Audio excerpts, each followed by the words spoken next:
Aku terlahir kembali sebagai seekor ular putih.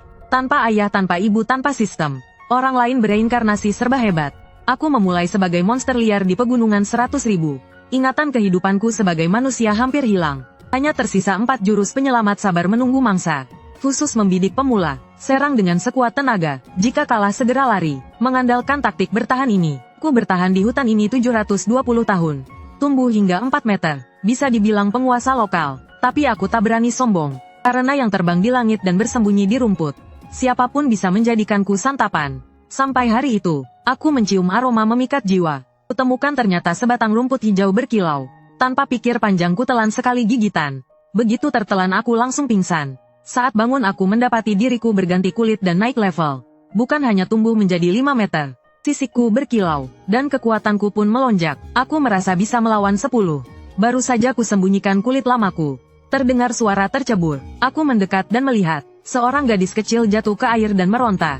Sudah bertahun-tahun tak melihat manusia. Tapi potongan ingatan tentang adik perempuan justru muncul saat itu. Anggap saja aku sial. Aku berenang lalu menggulungnya ke tepi dengan ekorku.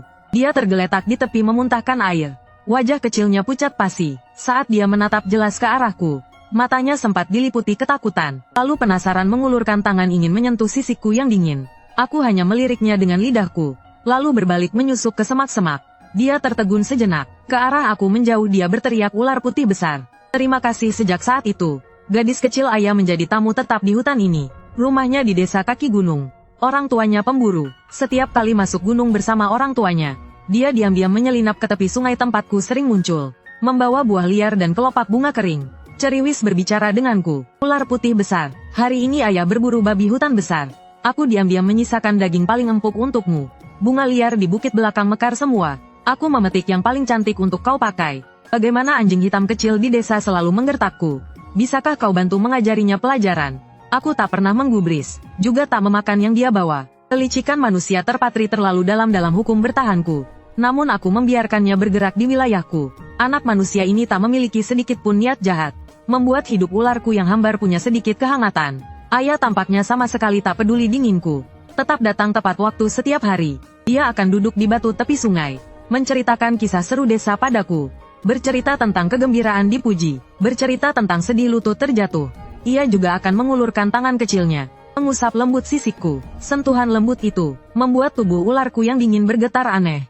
Setengah tahun berlalu, aku membentuk kebiasaan baru. Setiap pagi memanjat puncak tebing, menghirup dan menghembuskan kabut menghadap lautan awan. Saat matahari terbit pertama, energi spiritual langit dan bumi paling melimpah. Aku menyerapnya berdasarkan naluri. Energi spiritual di tubuhku kian menguat. Aku tidak tahu ini disebut kultivasi. Hanya merasa cara ini membuat tubuh lebih kuat, menjauhkan diri dari kematian. Dan setiap selesai berlatih, aku tanpa sadar akan datang ke tepi sungai menunggunya. Di keranjang bambu ayah makin banyak benda istimewa. Obat luka dari orang tuanya, ramuan pengusir serangga, bahkan ada jimat keselamatan diikat benang merah. Ini dimohonkan ibu ayah untukku. Katanya bisa menjaga keselamatan. Aku pasangkan untukmu. Kau tak akan diganggu musuh alamimu. Dia berjinjit, dengan hati-hati mengikat benang merah di leherku. Benang itu kontras mencolok di sisik putih salju. Aku tidak menolak membiarkannya melakukannya. Aku mulai membersihkan bahaya di sekitarnya. Mengusir ular berbisa dan serangga beracun dari wilayahku.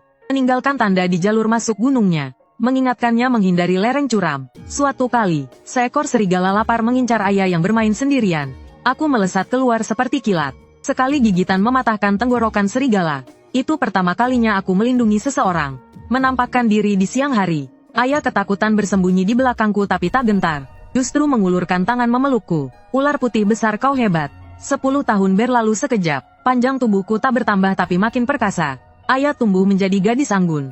Berambut kepang. Sorot matanya masih kekanakan. Dia tak lagi masuk gunung tiap hari, tapi selalu datang setiap tanggal 15. Membawa makanan dan ramuan yang disiapkan dengan cermat.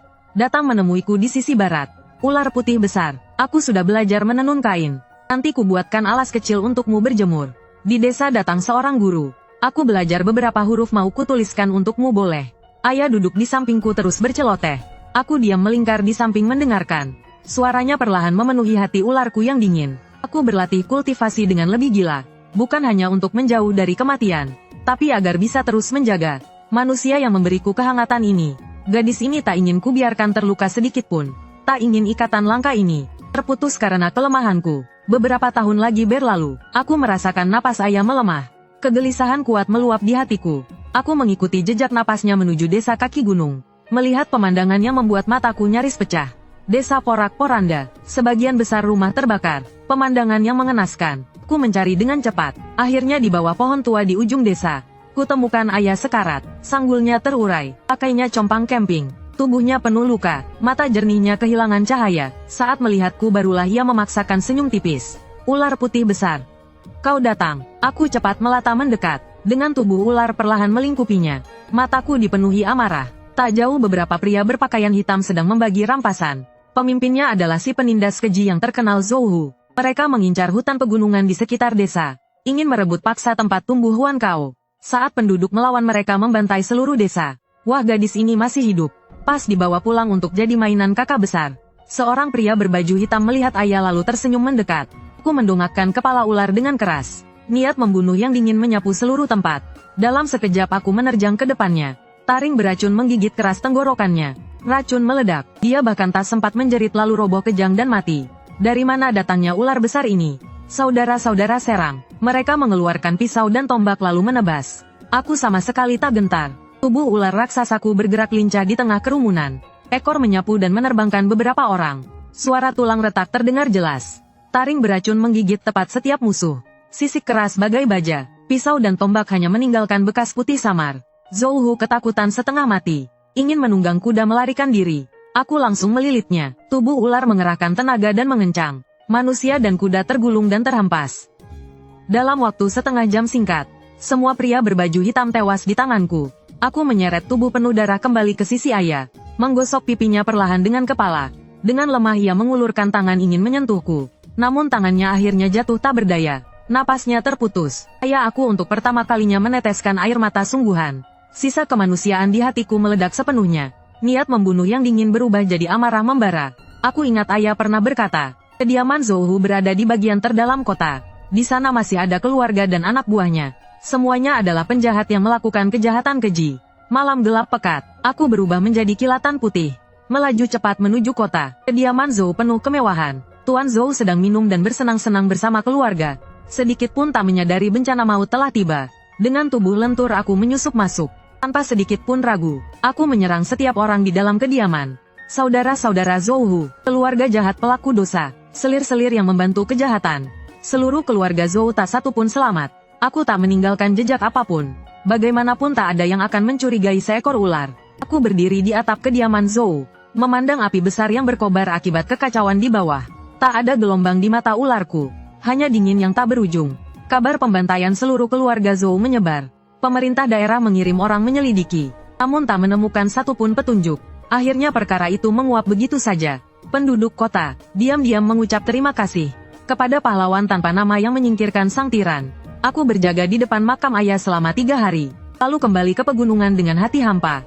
Kupikir jalan kultivasi ditakdirkan untuk kesepian. Tak kusangka peluang yang lebih besar tengah menantiku. Setelah balas dendam aku fokus berkultivasi, tak lagi mencampuri urusan dunia. Tingkat kultivasiku meningkat pesat, panjang tubuh mencapai 8 meter. Saat bernapas aku bisa menarik energi spiritual dalam 2 meter. Suatu hari di dasar kolam, aku bertarung mati-matian dengan serigala abu-abu yang telah berakal. Dengan cara kejam dan tubuh yang kuat, akhirnya kulilit hingga mati di dasar air. Setelah menyerap darah dan esensi kultivasiku naik 1 tingkat lagi. Namun aku tak menyangka, pertarungan ini menarik sosok yang tak terduga. Saat aku menyeret bangkai serigala muncul ke permukaan. Dari langit terdengar suara menembus udara. 3 sosok datang menginjak pedang terbang. Di depan seorang wanita mengenakan jubah dao putih, dengan mahkota giok putih di kepala. Aura dirinya suci bak peri. Di belakangnya 2 bocah abadi mengikut. Sungguh seekor ular putih yang telah berakal. Suaranya lembut, cahaya matahari jatuh ke tubuhku, membawa rasa ingin tahu. Hatiku terkejut hebat. Aku merasakan aura mereka jauh melampaui kekuatanku. Kupikir mereka kultivator pembasmi iblis. Aku segera memutar tubuh lari mati-matian ke pegunungan dalam. Guru cepat bunuh ia. Iblis ini berbuat jahat di sini. Membiarkannya hidup pasti jadi bencana. Namun wanita itu menggeleng. Moer Linger, segala makhluk memiliki roh dan bisa menjadi iblis. Tak semuanya jahat, yang ia bunuh adalah serigala abu-abu jahat. Tak melukai yang tak bersalah. Mengapa harus membunuhnya? Ia membawa murid-muridnya mengikuti aku dengan santai. Aku kabur sepanjang jalan kembali ke gua. Namun mendapati mereka sudah menunggu di sana. Aku tahu tak bisa kabur.